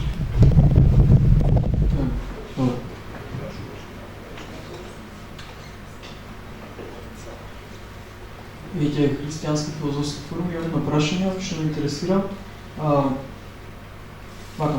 Најкратко, што се мисли кога се кажува дека се исполнило времето? Изборувам за Богово воплотувањето како една точка во целото време, бидејќи знаеме дека во тој момент самото воплотување не завршува времето. Исто како што кога Адам и Ева се изгонети, ќе умрете, во тој тие не умираат, во тој момент не завршува времето. И првенствено тоа ми е прашањето, што се мисли кога се кажува се исполни времето? И тогаш дојде Господ Исус Христос во тоа време, бидејќи и од тука може да се отидеме и на крајот на Апокалипсисот, што се мисли на крајот, кога се кажува дека ќе се исполни времето.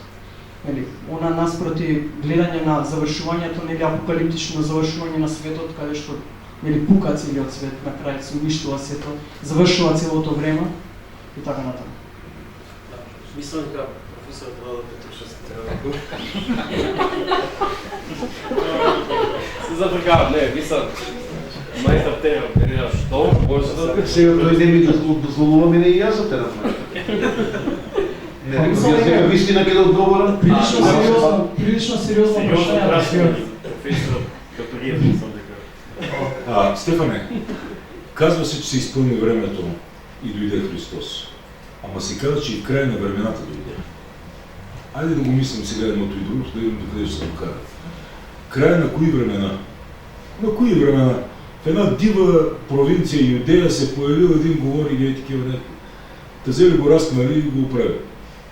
Кои времена се свърши? Това е въпрос. Или ще кажа едно богословско решение на въпроса, но предварително ще кажа, че не е да.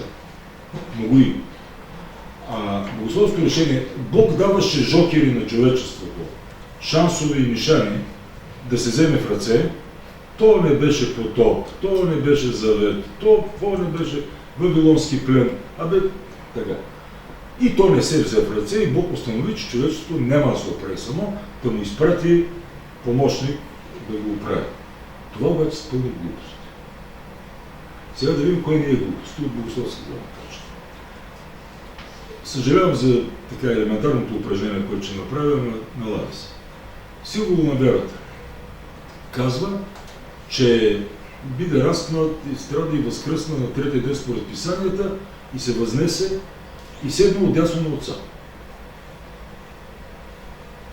Винаги питам моите студенти, той кога ли пък е ставал оттам, кога ли пък си е взимал отпуск от Троицата, за да вземе пък сега да се върне, да седне отдясно на Отца. Изглежда не за това става дума. Изглежда става дума за една друга работа. Той наистина е закарал нещо ново там. Иначе нямаше да го пише. И което и новото, знаем го много добре. Това е човешката природа. Човешката природа в нейното съвършенство. Подобен нам по всичко, освен по греха, казва един друг дом. Нали така? Така. Значи края на времената е изречено по отношение на човешката природа. Тъй като, ако ние говорим не през схоластическа гледна точка, не през Тома от Аквино, който ще говори за предлапсарна и постлапсарна природа, седно са две различни човешки природи, ами следваме Максим или обаче Августин, които ще ни кажат, че ние говорим за различни тропоси на съществуването или пък статуси на съществуването, както е при Августин, исторически статус на съществуването. Тогава изпълването на времената е изпълване за човешката природа. Сега ще го резюмирам по много неприятен за всеки от нас начин. По този начин Господ ни казва: нямате право повече да се извинявате със своята природа. Не ми мрънкайте, че вашата природа е несъвършена, уважаеми. Тя седи отдясно на Отца, по-високо от всичко, и от Херовим, и от Серафим. И бъдете така любезни да погледнете всеки по един себе си и да видите къде е счупена дъската. Ето това е края на времената. Това е края на самооправданието ни чрез природа. Точка. Сега всеки от нас е отговорен за себе си, всеки от нас е свободен да се провали или да се спаси. Ето това ти е на тебе край.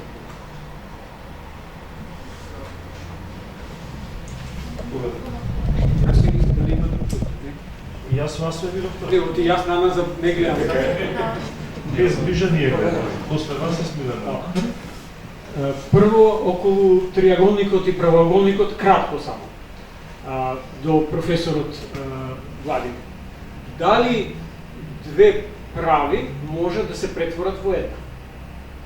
Во некаква соцсудба? Не верувам. Две прави се две прави, така? Оти во случај да можат, ќе се претворат во една линија.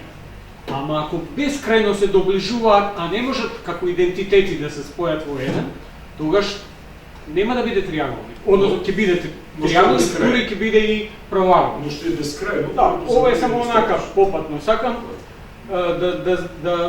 да се вратиме малку на планетата Земја. Околу секуларноста, ама не на религијата со државата, туку секуларноста на науката во однос на религијата. Јас, бидејќи на некој начин цел живот работам со митови се занимавам и секогаш имам проблем да направам дистинкција меѓу религија и мит. И не знам да го направам тоа, и се уште. Така што и на религијата и давам една митолошка спознајна димензија. За мене таа е суштинска, сепак. И ако не ги негирам сите оние други социјални и така натаму. По таа линија, мислам дека разводот меѓу науката и религијата е катастрофален за нашата планета, за нашата цивилизација и не е чудо ако комплетно не снема. Зошто? Затоа што преку овој, како да кажам, еден политичка толерантност меѓу двете сфери, науката и религијата, сушност си ги одзедоа суштествените компоненти, обете. Значи, науката рече, ај ти не се маткај во моите работи, прави таму приказки, зборувај, а ја нема да те пипкам тебе, ја ќе правам идиоти без етички концепции и така натаму. Значи, мислам дека тука има голем проблем. Јас во една прилика онака интуитивно некако остана интересна таа комбинација. Направив два елементи: мит, приказна и наука. Што е наука? Фасцинација која е докажана. Што е приказна? Што е мит? Мит е фасцинација која е жива, која може да постои, која не може да се негира како феномен, но не може да се докаже. А приказна е фасцинација која е анахронна. По таа линија, мислам дека религијата на некој начин ги изгуби димензијата на митот, онаа творечка, и почна да се занимава сама со себе. Всушност, се занимава со символите своји, а не со она што стои зад символите. И тоа е една техника, она што го зборев минатиот.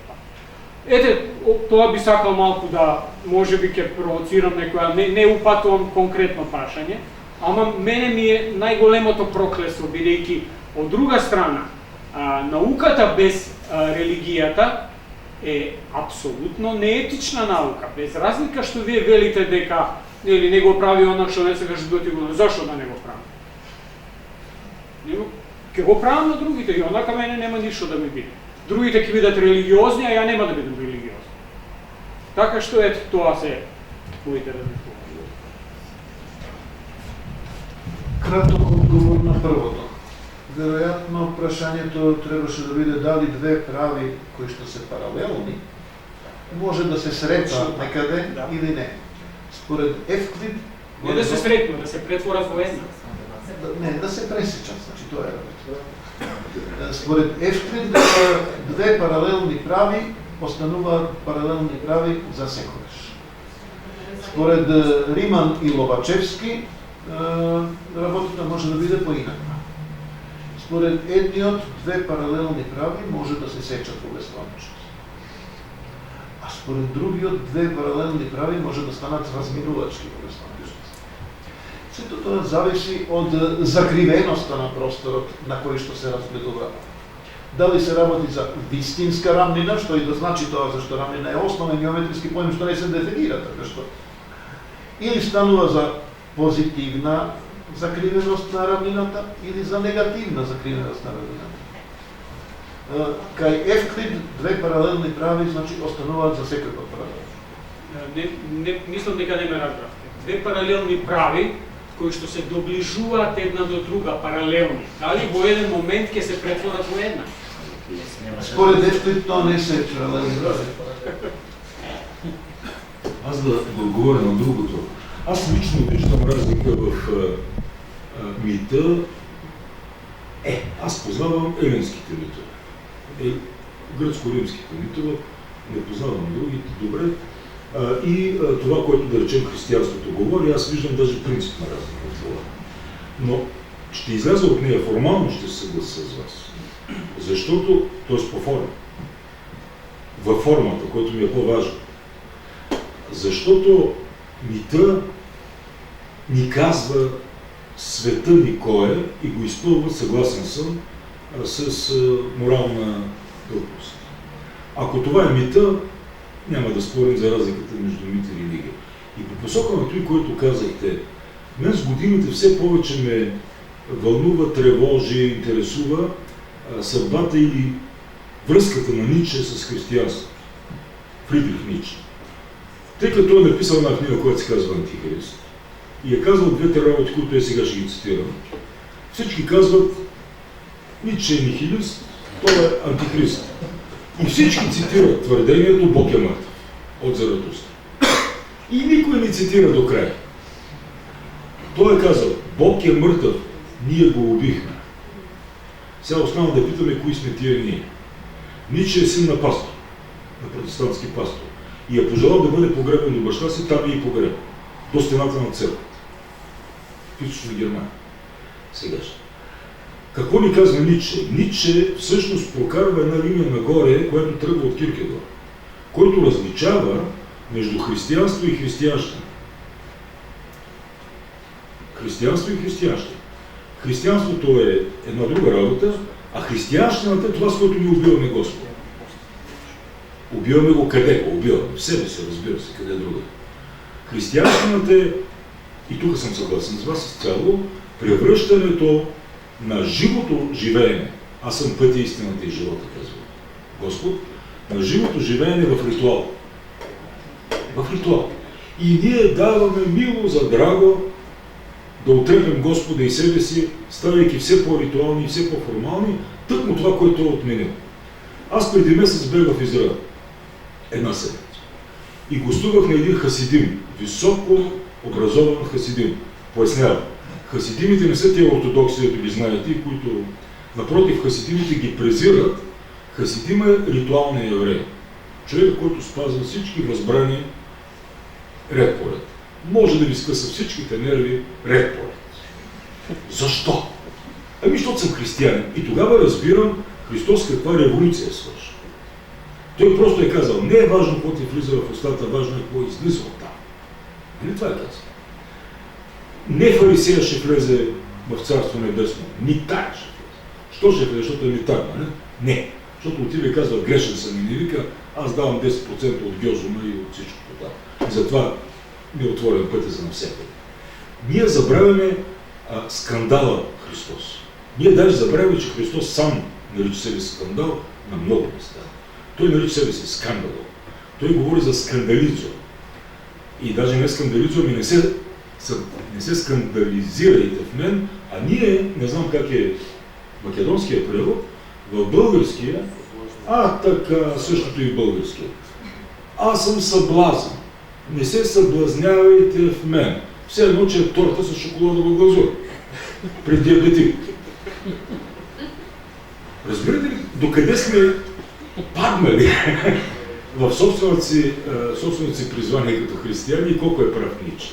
И затова съм съгласен с това, което казвам. Сакам да додадам още нещо на линија на ова и затоа што го што кажавте на линија на ова што кажа што го на мислата на отец Александар Шмеман што ја цитира во почетокот. Религијата, секуларизмот, христијанството како не идентификувано ниту со едното, ниту со другото. Што рековте вие? Вие рековте еден научник не може да биде етичен доколку нема религија. Како религијата ќе го натера да биде етичен? Што е она што религијата ќе му го каже на тој човек за тој да биде етичен? Може да направи две работи. Нека биде реторичко прашање, ќе го одговорам директно јас, бидејќи трето нема. Може да го уплаши. Може да го уплаши со вечна казна и страдание. И тој од пуст страв ќе биде многу етичен, за да не гори во пекот. Прво, религијата може да направи второ нешто. Може да му вети награда, пак вечна награда, и тој пуст среќен, повторно, дека ќе добие вечна награда, како и да изгледа таа вечна награда, дали посликовито или помистично представена, како сакате можете, повторно, од желба да добие награда, да биде многу. Интересно е, повеќе свети оци од православната традиција зборуваат за овие два мотиви.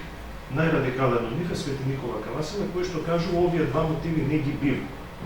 Тие не се вистински мотиви. Не заради страв, верникот треба да биде верник и да биде добар човек, не заради очекување на награда, заради тоа што оној што се плаши, тој е како робот. Оној вториот е како наемникот. А ние христијаните вели, ние сме синови Божји по восиновување. И тоа е таа револуција на христијанството што доаѓа како основоположна на основната европска етичка интуиција. ни првото ни второто не звучи честно. Може човек да не е верник, да не е религиозен верник, но и првото и второто звучи недоволно, не е тоа. А што е она што е? Тоа е љубов. Тоа е љубовта која што е воведена во христијанството и не е просто воведена како концепт, а е дадена како можна. Заради тоа што христијанството е религијата која што овозможува директен допир на Бога и човекот. Целата таа христологија, целата таа концепција за личноста Христова, како личност во која што човештината и божеското се соединуваат во едно преку љубовта и во љубовта, е концептуалното јадро на овој трет пат, кој што не е патот на религијата како таква, не е патот на ритуалот, не е патот на стравот од пеколот или очекувањето на вечна награда во рај. Елементи од тоа има, ама тие не се примарните, не се водечките елементи. Таа што мислам дека ова е... Не знам дали ви одговара на прашањето, но сметам дека проблемот за религијата, дека темата дека религијата ќе не направи просто подобри, не е одговорот. Има нешто друго што треба да не направи подобри, а тоа е тоа што, например, во психологијата се нарекува интринзичка мотивација, натрешна мотивација, нешто од мене. Треба да сакам. Не просто од надвор да бидам екстринзички наведен да направам нешто. Треба да има нешто што треба да ме натера да бидам добар, да направам нешто, да бидам полезен.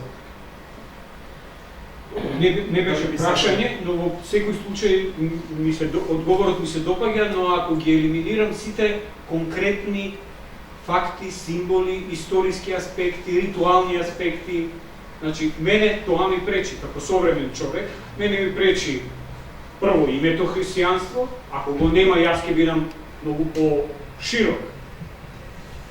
Ако нема конкретни историски моменти кои за мене се ирелевантни, приказки за деца, тоа ќе ослободи религијата. И што е со вториот момент? Околу односот на христијанството со современата наука. Денеска ви дадов неколку примери во кои вистинските интригантни прашања, достојни за еден современ човек, се наоѓаат во науката, кои мотивираат, не мислам ја нешто рацио, него мотивираат една енергија, сите овие компоненти што ги спомнавме, ги мотивираат денеска современата наука. Нуди тајни кои, ако сакате, креваат љубов кај човек. Извинете само уште ова. Јас кога ќе дознавам дека секој човек на планетата има ист генетски код како мојот, нема поголем символ за љубов од тоа. Разбирате? Јас само кратко ви кажам, како што може еден секуларен човек да постои една суштински христијанска интуиција, така може и еден христијанин да постои една нехристијанска интуиција, религиозна или секуларна или каква.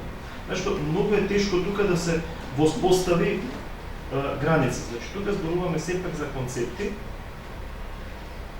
Во праксата работите никогаш не можеме да ги гледаме сходно и потполно исто како што се представени во концепт. Па именно очигледно она што го вели Пол Фајерабел.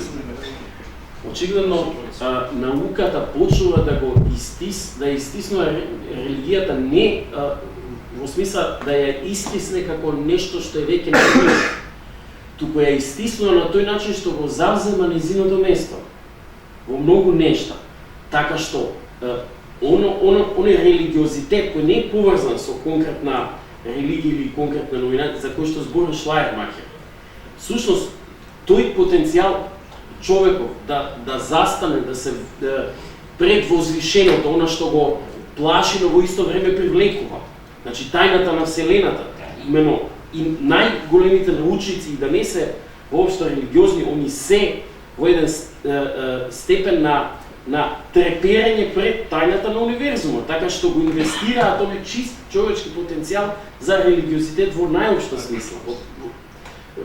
Значи, јас го дозволувам апсолутно тоа и на тоа алудирам. Ми се чини дека тоа е медиумот на кој што може да постои апсолутна коегзистенција помеѓу луѓе кои решаваат да веруваат и луѓе кои решаваат да не веруваат, а при тоа да не си ги вадат очите.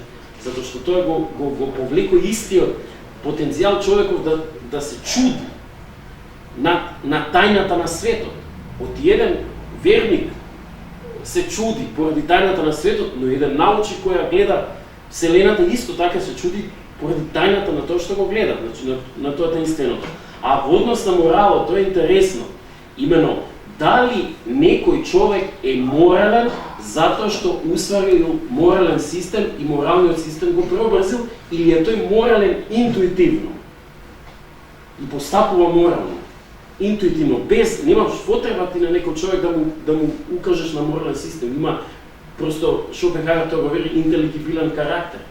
Има човек кој е гнида, може да го ставиш и професор на факултет, и владика и све. Он е интелигибилен карактер, има склонност да постапи некако погрешно. А има луѓе кои што воопшто не се ни образовани, немало ни дејство на некаква морална индоктринација, постапуваат многу подобро, што значи интуицијата е многу појасна кај прашање дали, а во однос на Христос стоја на скандализм, тојата скандалот те извлекува од твојата затвореност во твоето сепство кое што временува потполно инертно. И најнаш потребен е скандал да те извади од тоа. Значи тоа го прави Христос. Тоа морален систем не те вади од тебе. Морален систем си го гледаш како еден систем кој што треба да те индоктринира или да не те индоктринира, не те скандализира. Морал скандализира. Мислам, Христос скандализира. И потребно е меѓу другото постојано скандализирање, тој механизам во православната традиција се нарекува метаноија. Нашето време истече потполно, но имаме 3 пријавени прашања. Мојата молба ќе биде, бидејќи сум сигурен дека трите прашања ќе бидеме многу посиромашни од оваа дискусија, ако се заминеме без одговарање на тие 3 прашања, ќе ги замолам само и прашувачите и одговарачите да бидат колку што е можно по-кондензирани. Смилен Марков, потоа Верица и на крајот Јучуга. Понеже става дума за скандала в християнството, аз ще насоча малко към скандала в науката. Доколкото знам, в съвременната физика има някои физици, които споделят така наречения антропичен принцип. Те казват така: дълго време човека беше способен да мисли неща, които многократно го надвишават. По битие, по мощност, по количество, по безкрайност и така нататък. Лошото обаче е, че в момента, благодарение на естествено заложения в науката прогресивен тип движение, тя не само, че това го нагледи, че човека може да постига подобни надвишаващи го неща, същности, но той може и практически да влияе на тях. Значи, практически той вече е способен да манипулира космос.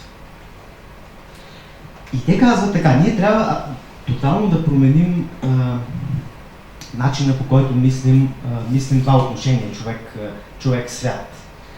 Не просто човека изучава света или го по някакъв начин управлява, той носи отговорност за него, но в съвсем буквален и всекидневен смисъл. Та, въпросът е, ако този свят, за който сега човека носи отговорност, е много по-различен и по-обхватен от триизмерния крайния човек, как тази отговорност да се реализира, как тя да се унагледи? Има ли друг начин, освен този за триизмерния човек, за телесния човек, за човека, който преживява някакви събития, който очаква, надява се? Не знам, как смятате? Затръжи. Да се обидам. Мислам дека на крајот ќе се сведе работата на тоа што ќе посееш, тоа ќе пожнееш. Ние сме сега во фаза каде што многу работи, мислиме дека добро ги разбираме, и не само дека добро ги разбираме, туку дека можеме и возвратно да влијаеме. Можеме да влијаеме врз климата. Можеме да создаваме енергија. Ние секаде се плаќа некоја цена. Влијанието врз климата нема да остане локално. Тоа ќе биде глобално. Тоа може би не е вистинско влијание врз космосот, ама врз земјата е сигурно. Трката по енергија, зашто напредокот на човештвото, онака како што го сваќаат технократите и економистите, зависи од енергијата. Не е доволна хидроенергија, не е доволна сончева енергија, одиме на нуклеарна. Данокот се плаќа. Така што прогресот и данокот на прогресот секој пат ќе се плати. Работата е колку и како ќе се плати. И тоа е прашање што не е само научничко. Тоа е и прашање на секако морал, искреност и отворање на картите. Што ќе постигнам преземајќи го овој чекор? Колку ќе влијаам на иднината, на моите деца и внуци? Ама не знам дали говоревме сосема за исто или нешто пропуштив. Въпросът беше как я носим тази отговорност. Кои са критериите, кой е устоя?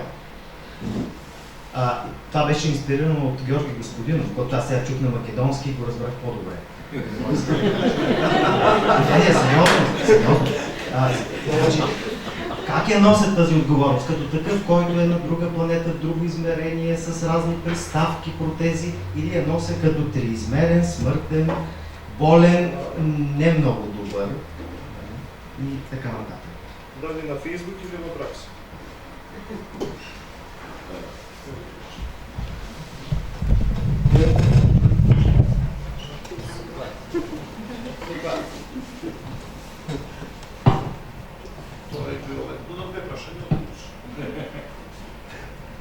Отец Милан, ти благодарам што ми заштеди време и зборови за претходно кажаното во област на автономијат морал. Нерелигиозните најчесто ги напаѓаат религиозните со аргументот: еве, ние правиме добри дела заради самите добри дела, а не заради награда, не заради некој интерес. Тука е слабата точка на автономниот морал. Добро дело заради самото добро дело. Има автореферентност, нема никаков личностен однос. Христијанството цело време говори за личностен однос со Христос, со ближниот. Тука нема интерес, има само љубов. Љубовта не се калкулира. Ако некој прави добро дело заради љубов, тој не очекува возврат, ниту награда. И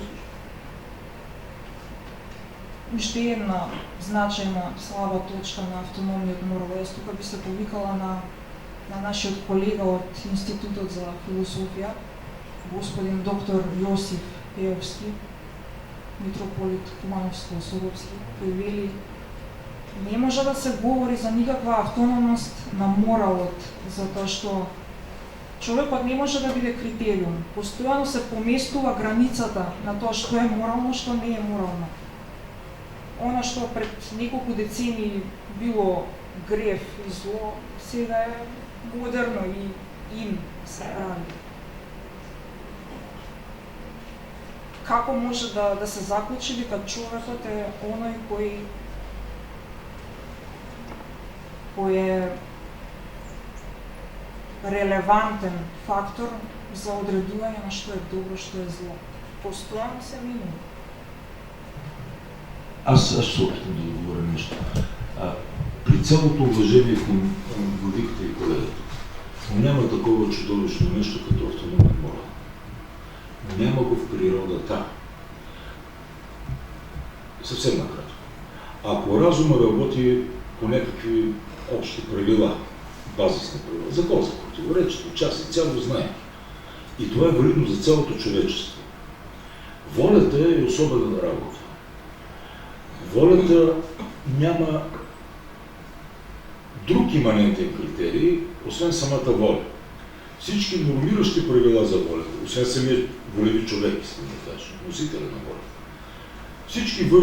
Всички норми за морално действие, морално-волево действие са външни.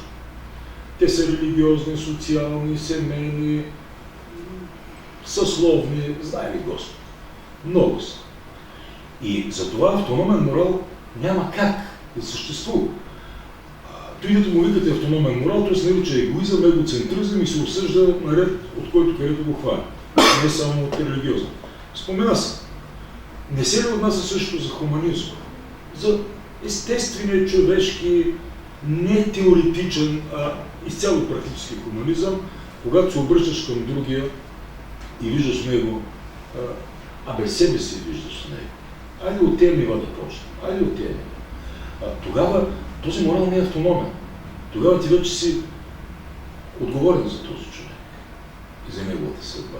Ти си го осиновил, както казва един голям български писател Йордан Радичко. Къде отиде автономията? Нали говорихме за това с битие с другия? Няма друг тип човешко битие. Има, но то е самоизяждащо се и лошо свършва. Така че е много лесно християнския преподавател по нравствено учение да набеди, да измисли едно външно автономен морал и после да покаже колко християнския не прилича на него. Не, това е лесно решение, но то няма го в действителността автономния морал. Ние го наричаме, даже ако искате да знаете, това, на което той му вика автономен морал, го наричаме аморалност. Ама ние сравняваме морал и морал, а не аморалност. Това иска да кажа. И последното прашање, Љубомир Гајдев.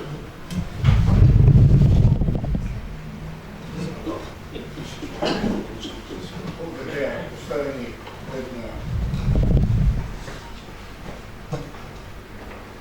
je postavljeni поставени во ансамбл науката, религијата и моралноста.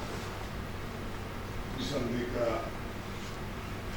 тие може да корелираат и не мора да корелираат.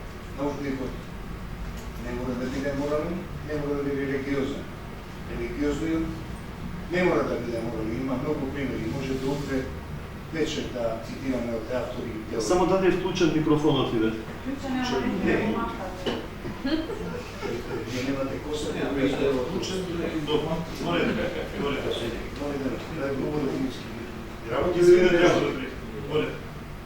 Пошто овој е од сите страни микрофон. Значи, трите поими научник, религиозност и моралност можат и не мора да се корелираат. Научникот може и не мора да биде морален. Може и не мора да биде религиозен. Например, тој што е религиозен и не мора да биде морален.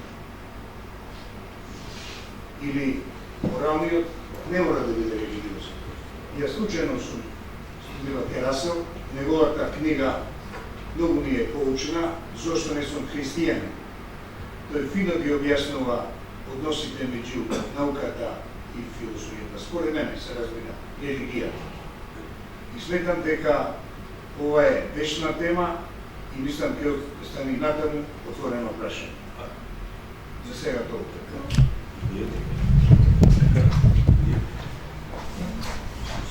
Можеш да примеме овие зборови како заклучни зборови. Сакам од се срце да им се благодарам на нашите двајца ценети гости, научници од највисок калибар, кои што не удостоија и удостоија ова нешто што го правиме во философски форум, кој што го организираме веќе по 4-ти пат. И се надеваме дека со еден ваков импулс ќе можеме да продолжиме понатаму со овие наши убави средни. Последниот збор можете веќе и обиче да му предоставам на Христо. Само една мала корекција. Ако може мала корекција, која што е должен, опратка на Милан, од кој што еден е научник од светски ранг.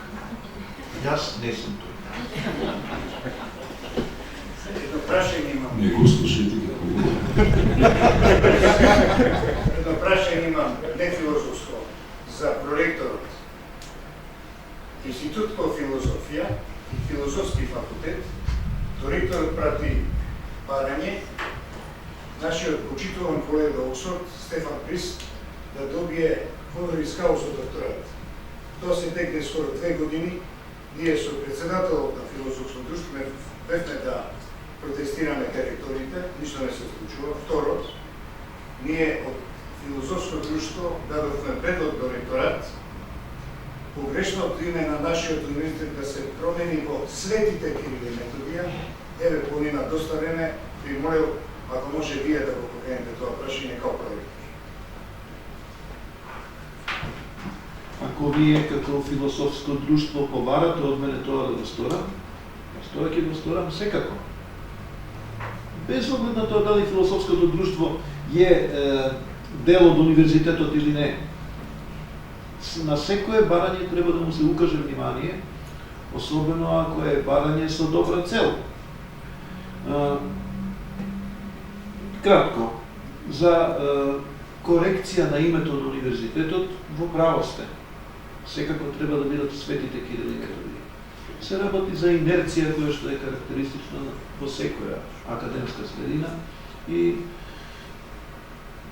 чекајте дека ќе биде уште малку инертна, ама ако укажуваме почесто, веројатно и инерцијата ќе биде совладана. За она првото, за прогласување на професор honoris causa, ве молам дописот доставете ми го, за да можам со нешто конкретно да оперирам. Не можам пред ректорот да излезам со тоа дека господин Гајдов укажа дека има пратено писмо, веднаш на тоа доаѓа, добро, каде е писмото? Па не знам. Читајте ми копија од писмото и ќе се обидам да сторам што можам да сторам. Амандман имаме. Ректорот ми се јави една вечер во 10 часот и ми рече, колега Гајдов, готова е работата, основна процедура. Ако се вика тој, ми кажа друго име. Што правиме сега? Океј, завршуваме. Јас знам дека може и еонично ова да се истегне и претпоставам дека инерцијата на академската заедница исто ќе биде еонична, значи ќе потребе тоа. Но тоа не е разлог, нели, да престане човек да го бара тоа што треба, а и тоа не е разлог дека треба сега да продолжиме во бесконечно со Моабетот, така што ја го завршуваме четвртиот филозофски форум. Еве, му оставам крај збор на професор Певрил. Никакъв збор, ами направо благодарности за поканата и към двамата организатори, и към вас и за търпението и за дискусията. Мисля и от името на Влада. Благодаря ви.